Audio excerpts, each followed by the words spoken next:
வணக்கம். இன்னைக்கு நம்மளோட டாக்டர் விவேக் அருணாச்சலம் அவர்கள் இருக்காங்க. சர்வதேச அரசியல் குறித்து நிறைய விஷயங்கள் நம்ம இன்னைக்கு அவரோட பேச போறோம். வணக்கம். வணக்கம் கேப்ரியல்.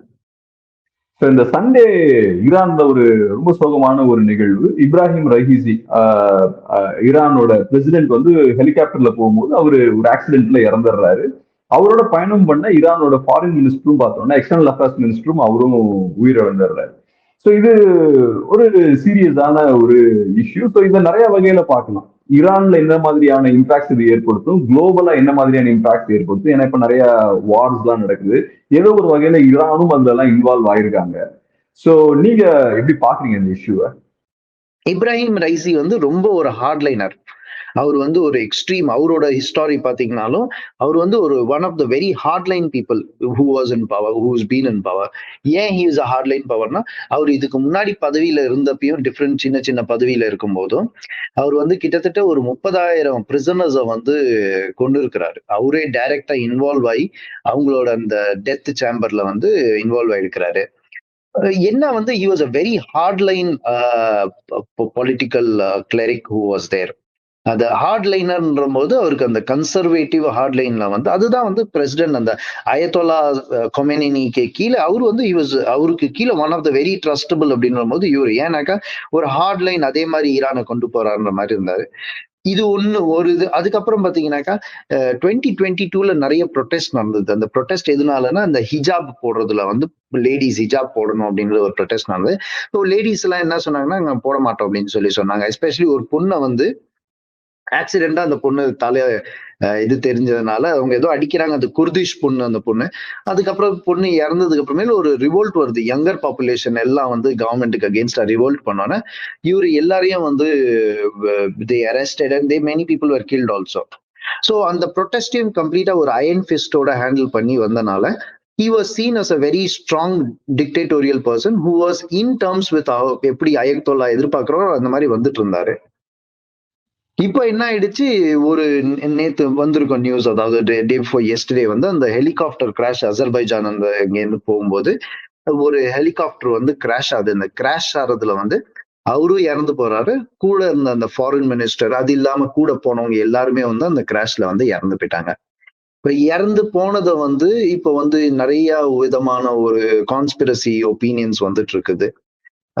இந்த சிச்சுவேஷன்ல தான் இப்பொழுதைக்கு இருக்கிறாங்க. Indeed right. அதான் இப்ப நீங்க சொன்னது மாதிரி நிறைய கான்ஸ்பிரசி தியரிஸும் முன்வைக்கப்படுது. பட் அது நேச்சுரலான ஒரு விஷயம் தான். ஏன்னா இப்ப ஈரான் மாதிரியான ஒரு கண்ட்ரில ஒரு முக்கியமான ஒரு தலைவர், ஒரு பிரசிடென்ட் வந்து இறக்குறாருன்னா கண்டிப்பா நிறைய டவுட்ஸ் வரும். ஏன்னா ஈரான் நம்ம ஏற்கனவே பார்த்தது போல நிறைய ப்ராக்சி வார்லாம் ஃபைட் பண்ணிட்டு இருக்காங்க. இஸ்ரேலுக்கு எதிரான நிறைய ப்ராக்சிஸை வந்து சப்போர்ட் பண்றாங்க. அதே மாதிரி ரஷ்யாவுக்கும் அவங்க ஆயுத உதவி எல்லாம் பண்ணிட்டு இருக்காங்க. ட்ரோன்ஸ் எல்லாம் சப்ளை பண்றாங்க. சோ நேச்சுரலா இஸ்ரேலும் சரி அமெரிக்காவும் சரி ஈரான ஒரு எதிரியா தான் பாக்குறாங்க. சோ இப்படிப்பட்ட ஒரு சூழல்ல நேச்சுரலா ஒரு பிரசிடென்ட் வந்து ஹெலிகாப்டர் கிராஷ்ல இறக்குறாருன்னா நேச்சுரலா டவுட்ஸ் வந்து வரதான் செய்யும். இந்த கான்ஸ்பிரசி தியரிஸ் எல்லாம் எப்படி பாக்குறீங்க? அதுக்கெல்லாம் எந்த பேஸ் இல்லைன்னு பாக்குறீங்களா? எப்படி பாக்குறீங்க? இந்த கான்ஸ்பிரசி தியரிஸ்ன்னு பார்க்கும்போது நம்ம நிறைய விதமா ஃபர்ஸ்ட் டிஃபரன்ஷியேட் பண்ணணும். யாரெல்லாம் அந்த கான்ஸ்பிரேட்டர்ஸா இருப்பாங்க அப்படின்னு பார்க்கணும். நம்ம ஃபர்ஸ்ட் எல்லாருக்கும் வர ஒரு டவுட் யாருனாக்கா இஸ்ரேல் மேலதான் டவுட் வரும். ஏன் இஸ்ரேல் மேல அந்த டவுட் வரும்னாக்கா, இப்போ ரீசெண்டா வந்து ஈரான் என்னைக்குமே சொல்லியிருக்காங்க நாங்க இஸ்ரேலை வந்து டெமாலிஷ் பண்ணிடும்னு சொல்லியிருக்காங்க. இஸ்ரேலுக்கும் வந்து எப்படின்னாக்கா ஒரு கண்ட்ரியை வந்து எங்களை டெமாலிஷ் பண்ணுவேன்னு சொன்னாங்கனாக்கா நாங்க அவங்கள தாக்குவோம். இவங்களும் வந்து எப்படியுமே தாக்கி இது பண்ணியிருக்காங்க.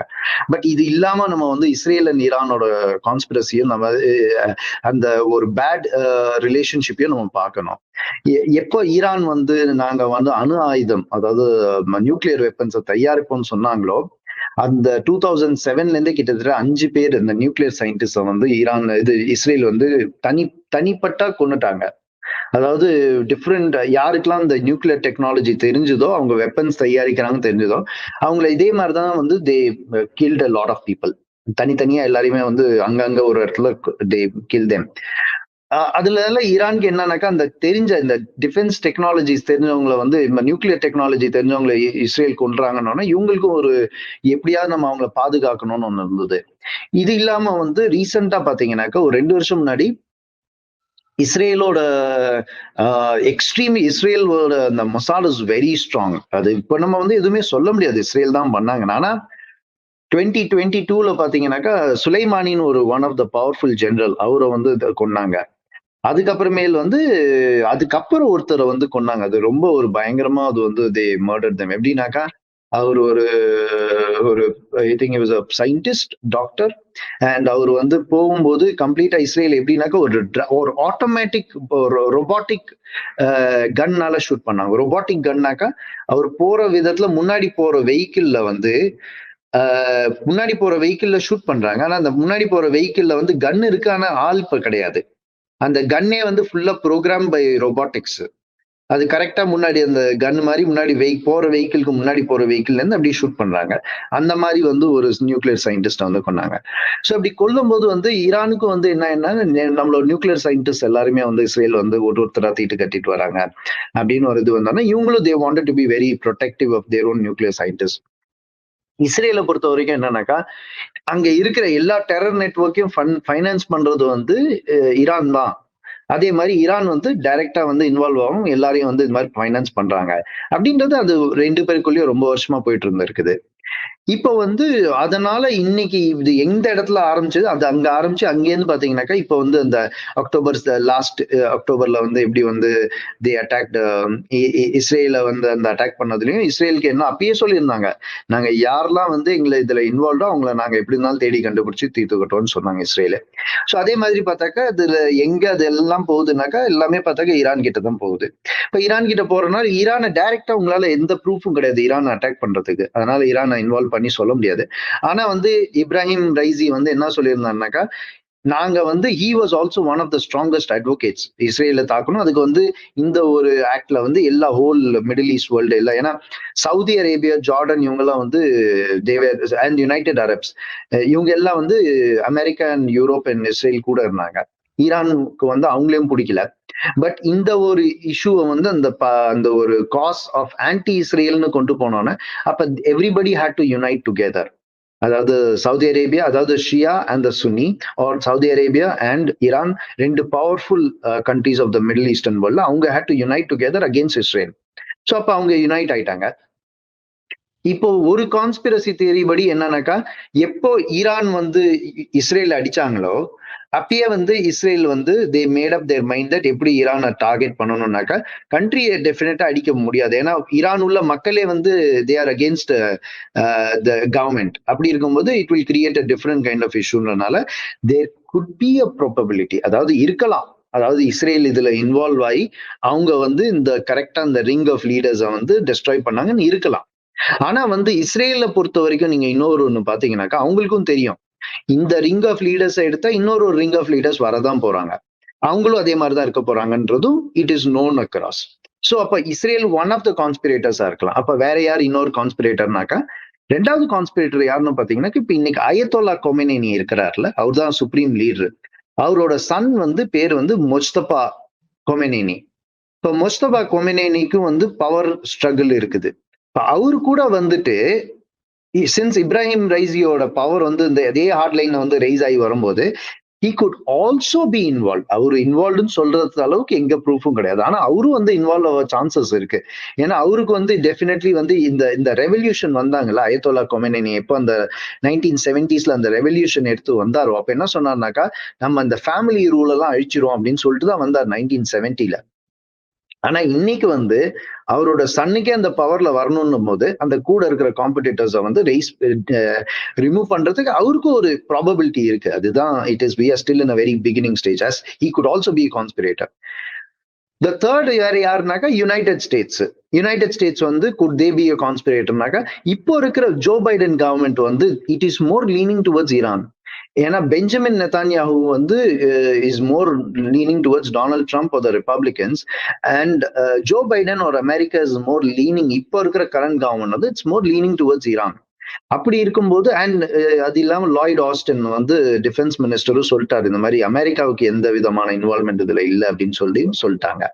சோ அமெரிக்காவோட ப்ராபபிலிட்டி வந்து இந்த ஒரு இதுல வந்து கொஞ்சம் பெர்சன்டேஜ் கம்மியா இருக்குது to be involve in side in this.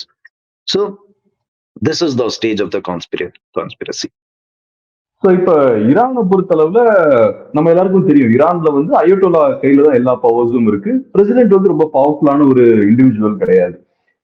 So இப்ப அயட்டோலா கெமேனே வந்து இப்ப அங்க கண்ட்ரோல் பண்ணிட்டு ஈரான்ல மோஸ்ட் பவர்ஃபுல் பர்சன்னா கெமேனே தான். ஸோ இப்ப கேள்வி என்னன்னா, இப்ப இவரு பிரசிடென்ட் வந்து இப்ப இறந்துட்டாரு இல்லையா? ஸோ இது வந்து ஒரு சிவில் வாரை நோக்கி மூவ் பண்றதுக்கான வாய்ப்பு இருக்கா? ஏன்னா சொல்லப்பட்ட ஒரு விஷயம் என்னன்னா, அயோட்டோலா இறந்ததுக்கு அப்புறம் நெக்ஸ்ட் அயோட்டோலாவா ரெய்சி தான் இருப்பார் அப்படின்ற மாதிரியும் சில ப்ரெடிக்ஷன்ஸ் எல்லாம் இருக்கு. அதுக்கான வாய்ப்பு அவருக்கு தான் அதிகமா இருக்குன்ற மாதிரி. ஸோ இப்போ அவர் இறந்துட்டாரு. ஸோ இப்போ ஒரு பவர் வேக்யூம் கிரியேட் ஆகிறதுக்கான வாய்ப்பு இருக்கு. ஸோ அது ஒரு சிவில் வாரை ட்ரிகர் பண்ணுமா அப்படின்ற கேள்வியும் இருக்கு. ஸோ சிவில் வார்னு பொறுத்த வரைக்கும் 2022லயே பாத்தீங்கன்னாக்கா ஒரு it went to such an unrest. ஒரு அன்ரெஸ்ட் எப்படின்னாக்கா இந்த அதான் சொல்றேன், இந்த சிவில் வார் 1970ஸ்ல வந்தப்போ அந்த ஷாவை வந்து தூக்கி போட்டாங்க. அப்போ ஷா வந்து எஸ்கேப் ஆகி அவர் வந்து டிஃப்ரெண்ட் கண்ட்ரீஸ்க்கு போயிட்டாரு. அதுக்கப்புறம் இப்ப வந்து இன்னொரு ஒரு சிவில் வாரை வந்து அவங்க என்னைக்குமே பெர்மிட் பண்ணல. ஏன்னா Khomeini always had the iron grip and he made sure that like எந்த விதமான ப்ரொட்டஸ்டும் வர்றது இல்லை அப்படின்னு. மெயினா வந்து 2 வருஷம் முன்னாடி வந்து யங் பாப்புலேஷன் எல்லாம் ஒன்னா சேர்ந்துட்டாங்க. யங் அதான் சொல்றேன், ஈரானை நம்ம வந்து இன்னைக்கு என்னோட ஃபார் எக்ஸாம்பிள் உங்ககிட்ட ஒண்ணு சொல்லணும்னாக்க, என்னோட ஐ ஹேவ் நிறைய நீங்க ஒரு ஈரானோட யங் பாப்புலேஷன் வந்து நிறைய டயஸ்போரா வந்து வெளியில எமிகிரேட் ஆகி வராங்க. அது மெயினா வர்றது யூரோப் அண்ட் யூஎஸ்க்கு நிறைய பேர் எமிகிரேட் ஆகி வராங்க. அது இல்லாம மற்ற கண்ட்ரீஸ்க்கும் போவாங்க எமிகிரேட் ஆகி. என்னோட ஒன் ஆஃப் த ஸ்டூடெண்ட் வந்தவங்க, but again she was also one of the well known person in Iran, very well known பொசிஷன்ல இருந்த ஒருத்தவங்க, government organisation and at the same time she had her own business. அவங்க வந்து she came here to study. நான் அப்ப வந்து I asked இந்த மாதிரி எதனால நீங்க ஈரான்ல இருந்து வந்தீங்க அப்படின்னு கேட்டப்போ இந்த மாதிரி என்ன சொன்னாங்க, நான் ஒரே ஒரு வாட்டி வெளியில அந்த என்னோட லைட்டா தலை முடி தெரிஞ்சிச்சு என் சன்னோட போகும்போது, அது அவங்க கார்ல எங்கேயோ பார்த்துட்டு அதுக்கப்புறமேல எனக்கு வார்னிங் கொடுத்தாங்க, அடுத்த வாட்டி உங்களை பார்த்தாக்க இந்த மாதிரி நாங்க உங்களை இம்ப்ரிசன் பண்றோம் அப்படின்னு. அந்த மாதிரி வந்து அவங்க ஒன் ஆஃப் த எக்ஸாம்பிள்ஸ். நேத்து அந்த இறந்ததுக்கு அப்புறம் அவங்கள கேட்டப்ப அவங்க சொன்னாங்க இந்த மாதிரி அந்த வார் எப்போ நடந்த இந்த ப்ரொட்டஸ்ட் ஒரு 2022ல ஒரு ப்ரொட்டஸ்ட் நடந்தது. இதே மாதிரிதான் ஒரு பொண்ணோட முடி தெரிஞ்சதுனால அவங்க அந்த மாரல் போலீஸ் வந்து பிடிச்சிருக்காங்க. பிடிச்சதுல ஏதோ தலை அடிபட்டு அந்த பொண்ணு இறந்தாச்சு. அப்ப எல்லா யங் பாப்புலேஷன் எல்லாரும் வந்து ப்ரொட்டஸ்ட் பண்ணிருக்காங்க. ப்ரொட்டஸ்ட் பண்ணதுல வந்து இந்த இவங்க ஷீ டோல் மீ இந்த மாதிரி ஒன் ஆஃப் மை பர்சன் அவங்க என்ன சொன்னா, இந்த மாதிரி எனக்கு தெரிஞ்ச ஒரு பையனே இறந்துட்டாப்ல. அப்போ அந்த பையனோட அம்மா வந்து எங்க ரிலேட்டிவ்னால அந்த அவங்க அப்பயே சொன்னாங்க, இந்த மாதிரி இந்த என் பையனோட சாவுக்கு வந்து யாரு காரணமோ அவங்களும் அதே மாதிரிதான் அழிஞ்சு போய் தான் கஷ்டப்பட்டு சாவாங்க அப்படின்னு. இப்ப அதே மாதிரி இந்த இப்ராஹிம் ரைசி எப்போ இறந்தாரோ அவங்க எல்லாம் யங் பாப்புலேஷன் வேர் சோ ஹாப்பி, தே வேர் ஜூபிலண்ட். இந்த மாதிரி இட் இஸ் அப்படின்னு சொல்லி. ஏன்னா younger population is very aspiring, அவங்களுக்கு அந்த அளவுக்கு ஆப்பர்ச்சுனிட்டி இருக்கா அப்படின்னு சொல்லி. ஆனா அட் த சேம் டைம் வந்து நீங்க ஈரானை பார்த்துக்கிட்டீங்கன்னா அது வந்து ஒரு க்ளோஸ்டு கண்ட்ரி. அதுல ஒரு 2 விதமான ஒப்பீனியன்ஸ் இருக்கு. நேற்று ப்ரொட்டஸ்டும் நிறைய நடந்திருக்குது. இந்த மாதிரி மார்னிங் ப்ரொட்டஸ்ட், அதாவது இந்த மாதிரி இது அவருக்கு இப்ராஹிம் ரைசிக்கோசம் ஒரு இது நடந்தது. ஆனா சோசியல் மீடியாலையும் வந்து என்னன்னாக்கா இந்த இப்ராஹிம் ரைசி இறந்தது வந்து ரொம்ப சந்தோஷமான நாள்னு நிறைய லேடிஸ் எல்லாம் வந்து they started cheerfully supporting across this particular death அப்படின்ற மாதிரி. So it's a very polarized situation. But இது வந்து ஒரு சிவில் வாரா வருமா அப்படின்னு பாத்தீங்கன்னாக்கா அது வர்றதுக்கு ரொம்ப சான்சஸ் ரொம்ப கம்மி. ஏன்னா இப்போ ஒரு ஆக்டிங் பிரசிடென்டாக்கா இப்போ வந்து முகமது மக்பர் அப்படின்றவர் வைஸ் பிரசிடென்டா இருந்தவர் இப்போ வந்து பிரசிடென்டா ஆக்டிங் வைஸ் பிரசிடென்டா போட்டாங்க. இப்போ இது வந்து எந்த அளவுக்கு வந்து ஒரு கன்வெர்ட் ஆகி ஒரு சிவில் வாரா மாறுன்றது அதுக்கு ரொம்ப கஷ்டமானது. ஏன்னா they still have the iron grip. President தான் இறந்திருக்கிறாரு. அது வந்து ஒரு is just like one of the persons whose system அதே மாதிரி தான் இருக்குது. With the power, with the fear and நீங்க அந்த சிஸ்டம்க்கு அகேன்ஸ்டா நீங்க வந்து ஏதாவது பேசுனீங்கன்னா you will always be murdered, you will always be shot dead. அப்படி இருக்கும்போது வந்து சிவில் வார்ன்ற ஒரு சிச்சுவேஷன் வர்றது வந்து it is definitely not possible because they already have taken control. Only thing is இது நமக்கு என்ன தெரிய வரலனாக்கா இதோட ஹேண்ட் யாரு, whether is it Israel or was it an internal power struggle or what it was ன்றது மட்டும்தான் நமக்கு தெரியல. இதோட இது யாரோட வேலையா இருக்கும் அப்படின்றது நமக்கு தெரிய வரல. மேபி ஒரு கான்ஸ்பிரசி இன்வால்வ்டா இருக்கலாம் அப்படின்றத நீங்க சஜஸ்ட் பண்றீங்க இல்லையா? பட் இதுல சர்ப்ரைசிங்லி ஈரான் ரொம்ப குவைட்டா இருக்காங்க. ஈரானை பொறுத்தளவு அவங்க யாரையுமே பிளேம் பண்ணல. ஒரே விஷயம் அவங்க என்ன சொல்றாங்கன்னா, எங்க மேல நிறைய இந்த எக்கனாமிக் இம்பாகோஸ் எல்லாம் நீங்க போட்டிருக்கனால, நிறைய ரெஸ்ட்ரிக்ஷன்ஸ் எல்லாம் நீங்க எங்க மேல போட்டிருக்கனால எங்கனால புது ஹெலிகாப்டர்ஸ் எல்லாம் டெவலப் பண்ண முடியல, வாங்க முடியல. ஸோ அதனால பழைய ஹெலிகாப்டர்ஸ் யூஸ் பண்ணோம். ஸோ அதனாலதான் இறந்துட்டார் அப்படின்றது அவங்களோட ஒரே குற்றச்சாட்டு. சோ ஈரான் ஏன் ரொம்ப குவைட்டா இருக்காங்க? அவங்க யாரையும் ஏன் பிளேம் பண்ண மாட்டேங்கிறாங்க? மேபி யாராவது பிளேம் பண்ணா நம்ம வீக்கா தெரியும் அப்படின்றதுக்காக குவைட்டா இருக்காங்களா? அதை எப்படி பாக்குறீங்க?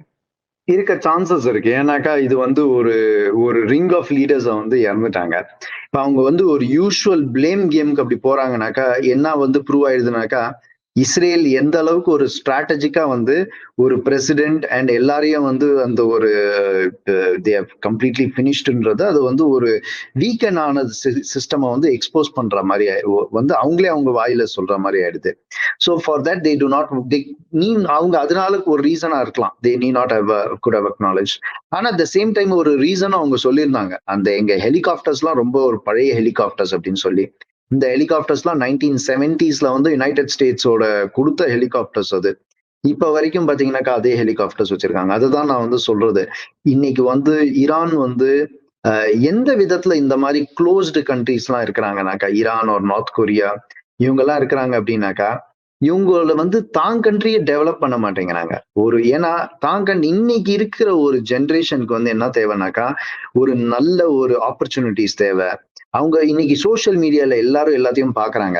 அப்படி இருக்கும்போது எனக்கு எனக்கு இன்னைக்கு என்னோட self improvement, socio economic prosperity, என்னோட பர்சனல் டெவலப்மெண்ட் இதுதான் எல்லாரும் தேவைப்படுது. ஏன்னா நம்ம we live in the world of globalisation. We are materialism is a very important thing for younger population. இந்த ஒரு ஜெனரேஷன்ல வந்துட்டு ஒரு கண்ட்ரி வந்து கம்ப்ளீட்டா வந்து ஒரு டிக்டேட்டர்ஷிப்ல வந்து நம்ம க்ளோஸ் பண்ணிட்டு நமக்கு நேஷனலிசம் பேட்ரியாட்டிசம் தான் இம்பார்ட்டன்ட், ஹேட் அப்படின்னு சொல்லி நம்ம ஒரு ப்ரீட் பண்ணி அந்த ஒரு ஜென்ரேஷன்ல நம்ம இல்ல. இதுதான் வந்து ஒரு சில கண்ட்ரீஸ்ல ஓல்டு லீடர்ஸ் இருக்கிறாங்கல்ல, அந்த கண்ட்ரி அந்த மாதிரி. அது ஃபார் எக்ஸாம்பிள் நார்த் கொரியா இன்னும் அந்த பழைய ஐடியாலஜி வச்சு நாங்க சவுத் கொரியா வந்து எதிர்க்கிறோம்னு உட்கார்ந்து இருக்கிறாங்க. ஈரான் இன்னும் வந்து அந்த கன்சர்வேட்டிவ் லீடர்ஸ் எல்லாம் உட்கார்ந்துட்டு அப்படியே ஃபுல் பவர் கிரிப்ல வந்து எல்லாரும் இப்படிதான் இருக்கணும் அப்படிதான் இருக்கணும்ன்ற போது, ஏன்னா நம்ம சவுதி அரேபியாவை சொல்லவே முடியாது. ஏன்னா சவுதி அரேபியா கம்ப்ளீட்டா வந்து Saudi Arabia is progressing at the most fastest space in terms of liberalising its whole cultural system. Dubai மாதிரி மாறிட்டு வராங்க அவங்க சவுதி அரேபியா. ஸோ அப்படி இருக்கும்போது ஈரான் மட்டும்தான் வந்து இன்னைக்கு அந்த க்ளோஸ்ட் இதுல இருக்கிறாங்க. அந்த க்ளோஸ்ட் இதுல இருக்கும்போது என்ன ஆகுது, நமக்கு இன்னைக்கு என்ன தேவைனாக்கா ஒரு டெக்னாலஜிக்கல் டுகெதர்னஸ் தேவை. ஸோ நான் பார்த்த அதுதான் நான் வந்து என்னோட Iranian people whom I meet either from organizations, Iranian students or Iranian corporate people, whomever I meet, நான் சொல்றதே இதுதான். Iranians are very good in mathematics. இந்த டேட்டா அனலிட்டிக்ஸ்ன்ற ஃபீல்ட்ல வந்துட்டு இதுதான் நெக்ஸ்ட் ட்ரெண்ட் அப்படின்ற போது Iranians are very good in that. But அந்த ஆப்பர்ச்சுனிட்டிஸ் வந்து ஈரான் உள்ள கிடையாது. இருந்தாலும் இருக்குன்னு சொல்றாங்களும் அதுக்கு வந்து அவங்களுக்கு கிடைக்கிற அந்த சாலரிஸ் எல்லாம் ரொம்ப லெஸ்ஸா இருக்கு. அதனால they are again pushed out and they are pushed out of Iran not because of need of jobs. ஆனா they pushed out of Iran ஏன்னாக்கா உள்ளுக்குள்ள வந்து ஒரு கண்டிசிவ் என்வாயர்மெண்ட் இல்லாதனால. ஸோ அந்த பட்சத்துல பாத்தீங்கன்னாக்கா ஒரு அவங்களோட ஹோல் டெக்னாலஜிஸ்லாம் அவுடேட்டடா இருக்குது. அவங்களோட whole industrial and innovative environment வந்து ரொம்ப அவுடேட்டடா இருக்கு. இதை யார் இம்ப்ரூவைஸ் பண்றான்னு பார்த்தாக்கா சைனாவும் ஈரானும் ஒரு பெரிய ஒரு பேக்கேஜ் டீல்ல போயிருக்கிறாங்க. சைனா வந்து நான் 400 பில்லியன் இன்வெஸ்ட் பண்றேன், கம்ப்ளீட்டா ஈரானோட அந்த அவுடேட்டட் டெக்னாலஜி எல்லாம் நான் மாடர்னைஸ் பண்றேன்னு சொல்லி சைனா சொல்லியிருக்காங்க.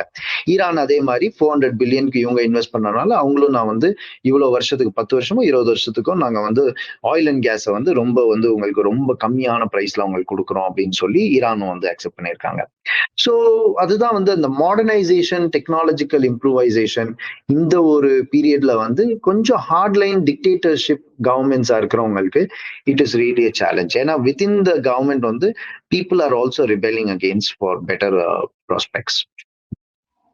கடைசியா ஒரே ஒரு கேள்வி. ஸோ இப்ப இப்ராஹிம் ரைசி அவர்கள் இறந்தாச்சு. ஸோ இனிமேல் ஃபியூச்சர்ல ஈரானோட ஃபாரின் பாலிசிஸ்ல ஏதாவது மாற்றங்கள் வர வாய்ப்பு இருக்கா? ஃபாரின் பாலிசிஸ்ல மாற்றங்கள் வர்றதுக்கு வாய்ப்பு இல்லை. ஏன்னாக்கா அயத்தொல்லா கொமெனினி அந்த சுப்ரீம் லீடர் தான் வந்து அங்க இருக்கிறதுலே ஸ்ட்ராங் ஃபோர்ஸ். ஆனா அந்த 2022ல என்ன சொன்னாங்க அப்படின்னாக்கா, அந்த ப்ரொடெஸ்ட வந்து ஃபியூல் பண்ணும்போது என்ன சொன்னாங்கன்னா, அயத்தொல்லா கொமெனினி இறந்துட்டாங்க, இப்ப சும்மா பேருக்கு தான் அவங்க வந்து இருக்கிற மாதிரி எல்லார்கிட்டையும் சொல்றாங்க, அதனால நீங்க எல்லாம் ப்ரொடெஸ்ட் பண்ணுங்க, ஒண்ணுமே நடக்காது அப்படின்னு சொல்லி அப்ப 2022ல சொன்னாங்க. அப்புறம் ஒரு இதுல வந்து he ஆல்சோ கேம் அவுட் ஒரு இமேஜ் எல்லாம் கூட வெளியில வந்தது மாதிரி அவர் வெளியே வந்தது அதெல்லாம். இப்ப வந்து அவரோட son also is also looking forward to be in his position. அப்படி இருக்கும்போது வந்து எந்த விதமான மாற்றங்கள், எந்த விதமான சேஞ்சஸும் இருக்காது. ஸோ ஃபாரின் பாலிசியில வந்து he is definitely Iran is very close to Russia. At the same time, Iran is also close to Turkey. Iran is also having a stronger relationship in the Caucasus region. அந்த Caucasus regionல வந்து எந்தெந்த countries எதெல்லாம் பக்கத்துல இருக்கிறாங்களோ அவங்களுக்குலாம் வந்து க்ளோஸா தான் இருக்கிறாங்க. சவுதி அரேபியாவை பொறுத்த வரைக்கும் கொஞ்சம் வந்து மைட் பி சம் சேஞ்சஸ் வர சான்சஸ் உண்டு. ஏன்னா இதுக்கு முன்னாடி வந்து இப்போ இப்போ இறந்து போன அந்த பிரசிடென்ட் அண்ட் பிரின்ஸ் முகமது பின் சல்மான் கூட கொஞ்சம் வந்து ரிலேஷன்ஷிப் நல்லா ஸ்மூத்தா போச்சு இப்போ ரீசெண்டா. பட் இப்போ வந்து அவரோட இறந்ததுக்கு அப்புறமே மைட் பி ஒரு சின்ன ஒரு சேஞ்சஸ் மட்டும்தான் வரலாம். பட் ஆனா என்ன டிரான்சிஷன் நடந்தாலுமே வந்துட்டு Iran is still in that particular region and அவங்களோட அந்த ஏன்னா these are all the countries which are only இவங்க இந்த எல்லா கண்ட்ரிஸோட ஒரே இது வந்து நாங்க எல்லாம் anti United states. It could be அதுதான் அவங்களை யுனைட் பண்றது. எந்த கண்ட்ரிஸ்னு பாத்தீங்கன்னாக்கா Russia, at the same time வந்து ஈரான், இவங்க எல்லாரோட இதே ஒரே இது பாலஸ்டைன். இவங்க எல்லாம் பாத்தீங்கன்னாக்கா பாலஸ்டைன் வந்து ஆன்டி யுனைடெட் ஸ்டேட்ஸ் கிடையாது, ஆன்டி இஸ்ரேல். ஸோ அப்படி இருக்கும்பொழுது வந்து அதே மாதிரி சிரியா, இவங்களும் ஒரு பார்டரு. ஸோ சிரியால ஒரு ஹாஃப், 2 சிரியா இருக்குது. அதாவது சிரியால வந்து ஒரு ஹாஃப் ஆஃப் சிரியா எது வந்து ஈரான்லாம் சப்போர்ட் பண்றாங்களோ அவங்க எல்லாம் வந்து ஒரே ஃப்ரெண்ட்ஸ் ஆஃப் சிமிலர் அது. ஸோ அவங்களோட ஜியோ பொலிட்டிக்கலி வந்து அவங்களோட ஒப்பீனியன்ஸ் அண்ட் இது வந்து சேஞ்ச் ஆக சான்சஸ் கிடையாது. ரொம்ப நன்றி சார். உங்க பிஸியான அருமையான ஒரு பேட்டி கொடுத்தது ரொம்ப நன்றி. தேங்க்யூ. நன்றி கேப்ரியல். தேங்க்யூ.